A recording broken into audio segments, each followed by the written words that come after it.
Graça e paz, amados, bem-vindos a mais um dia da nossa campanha 70 vezes 7.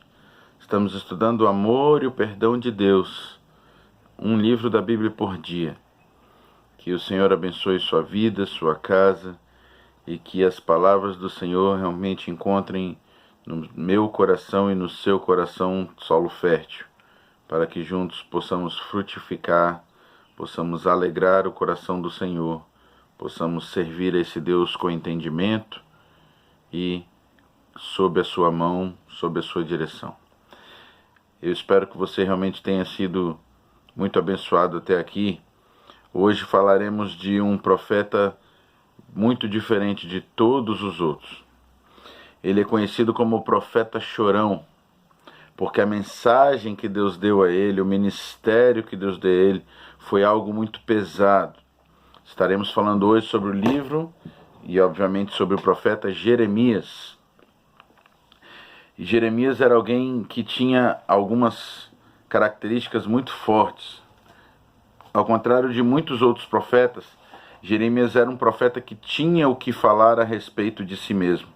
Ele era sacerdote por nascimento, filho de Ilquias, que provavelmente era o sumo sacerdote na época de Josias. E ainda na sua mocidade, ele foi chamado para o ministério do Senhor.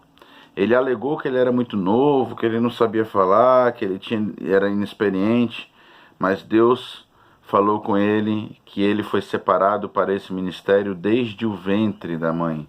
Então, ele foi comissionado como profeta antes do nascimento. Ele recebe a comissão de Deus, ele recebe então a orientação de Deus e passa a cumprir o propósito pelo qual Deus o havia criado e o havia comissionado ou chamado.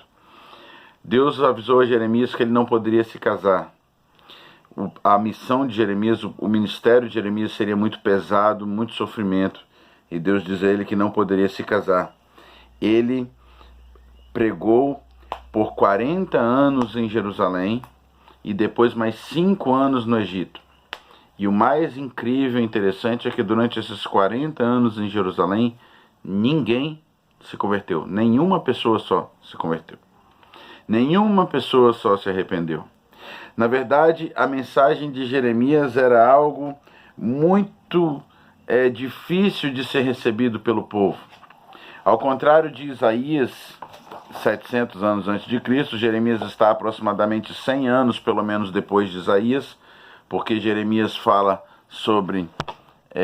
Jeremias começa a pregar aproximadamente no ano 620 até 580 antes de Cristo, então bastante tempo depois de Isaías. Mas Isaías trouxe uma mensagem ao povo dizendo: olha, resistam, sejam fiéis, o Senhor nos livrará se nós nos arrependermos. Com Jeremias não foi essa a mensagem que Deus mandou.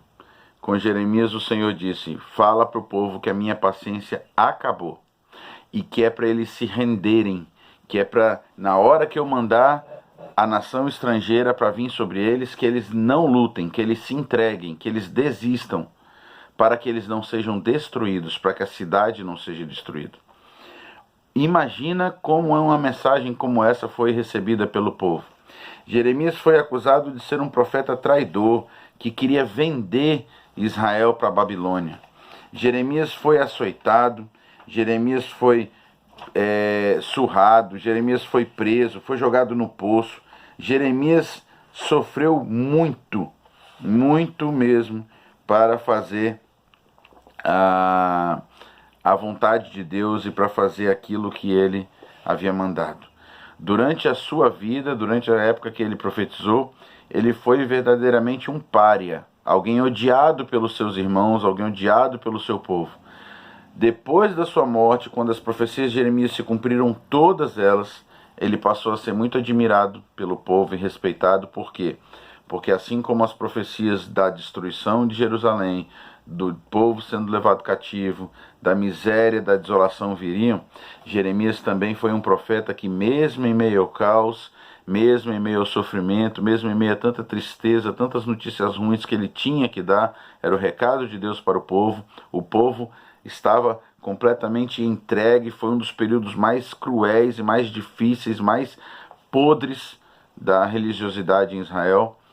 Mesmo assim, Jeremias profetizou que Deus mandaria uma nova aliança, que Deus restauraria o seu povo depois dos 70 anos, que o povo poderia se arrepender e voltar ao Senhor, e eles seriam perdoados. Então, eles confiam nessa segunda parte da mensagem de Jeremias, e eles podem, então, passar a amar o texto de Jeremias, e passaram a respeitar muito Jeremias. Hoje ele é um profeta tido em alta conta.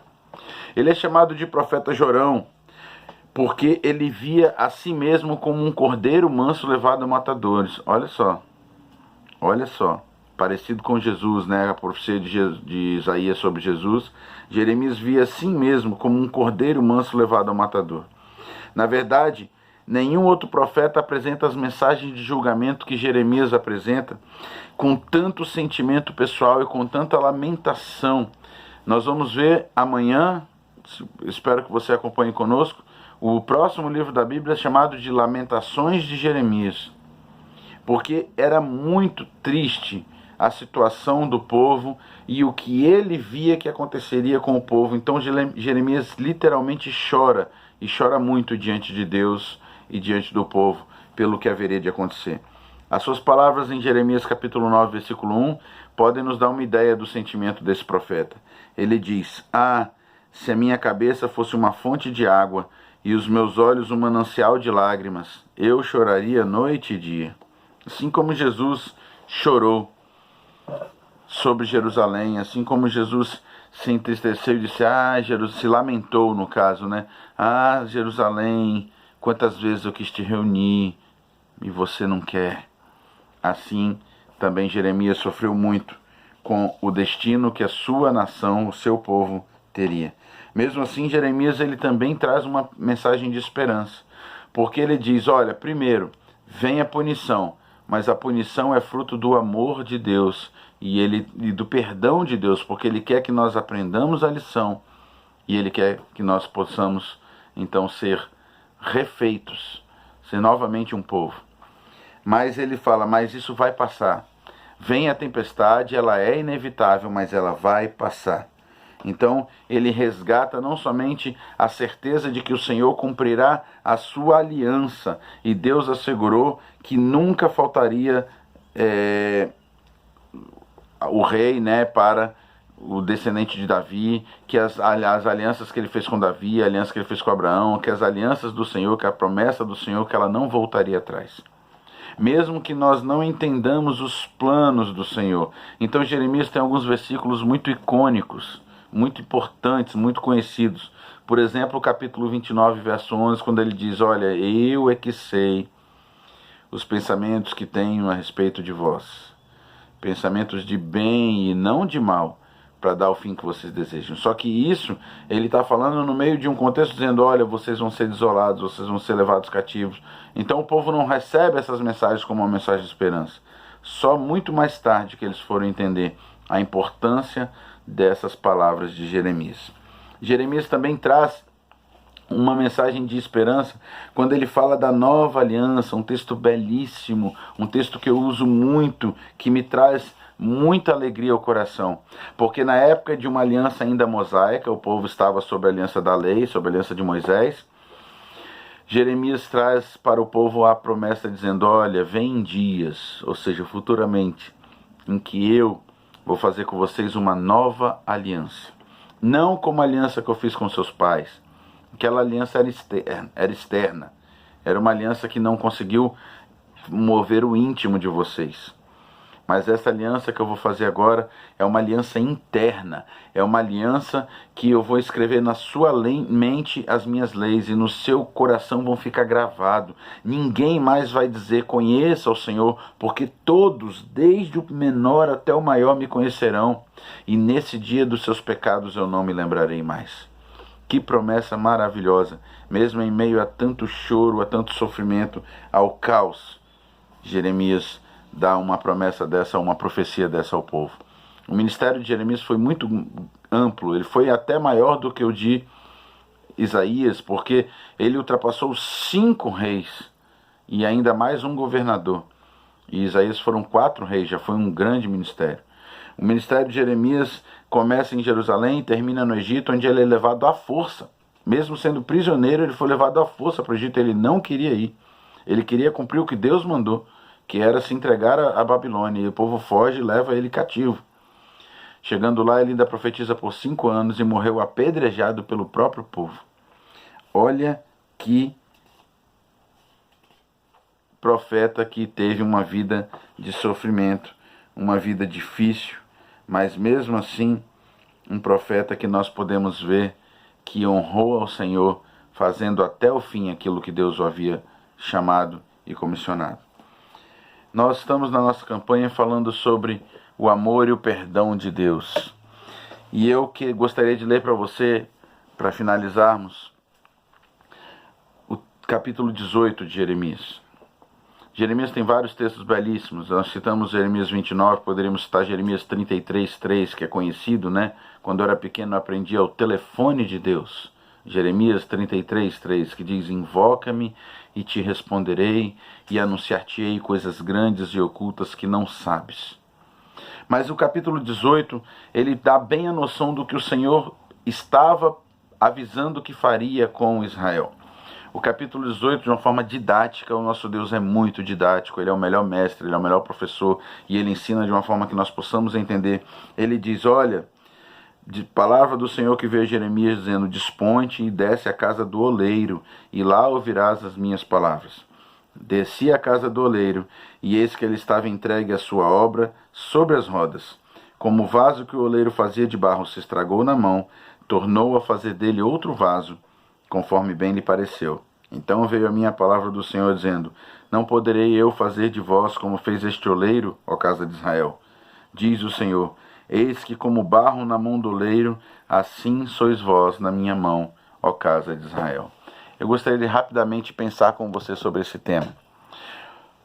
Jeremias vê lá na casa do oleiro aqueles homens que faziam artesanato com barro, que o oleiro estava fazendo um barro na roda, né, e vai girando e vai subindo, e de repente quebrou, estragou.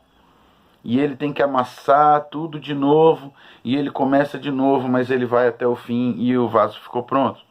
E Deus fala com Jeremias, eu vou fazer assim com o povo. Vocês estão quebrados. Eu tinha um plano para vocês, eu dei as minhas leis, eu dei as minhas orientações, mas no meio do processo, alguma coisa vocês erraram, ou muitas coisas vocês erraram, e talvez a nossa vida também esteja assim, e nós nem sabemos como viemos parar assim, onde foi que eu errei, eu já não sei. O que eu sei é que hoje eu estou quebrado. Talvez você saiba que hoje você está quebrado diante de Deus, diante do mundo. Deus mostra para Jeremias, e Jeremias mostra então para o povo a vontade de Deus, dizendo, olha, o pacto foi quebrado, o relacionamento está quebrado, nós estamos quebrados. E Deus precisa amassar, Deus precisa misturar, e talvez esse seja um processo difícil, talvez esse seja um processo doloroso. Mas se deixar do jeito que está, não serve para nada, um vaso quebrado não segura água, não serve para nada. Então era preciso Deus refazer. E muitas vezes nós vamos ter que voltar atrás e deixar lá Deus moer e ver se não misturou nenhuma pedra e ver se não tem nenhuma sujeira, porque o barro precisa estar puro, apesar de ser barro, toda aquela sujeira que o barro tem, mas ele precisa estar puro, não pode ter nada misturado no meio para que possa fazer toda a moldura, para que a nossa vida seja o vaso, o instrumento, aquilo que Deus tem projetado para nós. Eu queria falar com você que o barro, ele é um material extremamente barato. É um material que você acha em qualquer lugar. Ele não tem nada de especial. Mas com o barro nós fazemos vasos lindos de cerâmica, porcelana. Nós fazemos verdadeiras obras de arte. Nós não. O artista capacitado para isso. Deus é o maior de todos os artistas. E Ele nos moldou com a própria mão. Ele fez Adão do barro. Depois Ele tirou uma costela e fez Eva.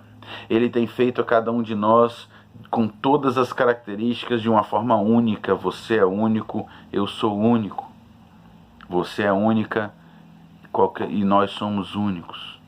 Então, meu querido, não é na característica do barro, não é na qualidade do barro, não é porque o barro é algo especial que as grandes obras são feitas. É porque o oleiro, o artífice, o artista, aquele que sabe o que fazer, ele está moldando o barro. E muitas vezes no meio do processo pode ser que quebre, pode ser que alguma impureza se misture, e é preciso recomeçar, e é preciso amassar, e é preciso passar aquele incômodo momentâneo, para que possamos finalmente chegar à plenitude, ao objetivo final do artista, do autor, do oleiro, do Senhor. Que a nossa vida seja uma obra de arte, uma obra-prima, espelhando para o mundo a assinatura do artista, do autor, do Senhor, o oleiro, o nosso Deus. Que o Senhor abençoe a sua vida, que o Senhor te guarde e que você reflita para o mundo como uma obra-prima de Deus, alguém que entendeu e que chegou lá no propósito de Deus para você. Deus nos abençoe.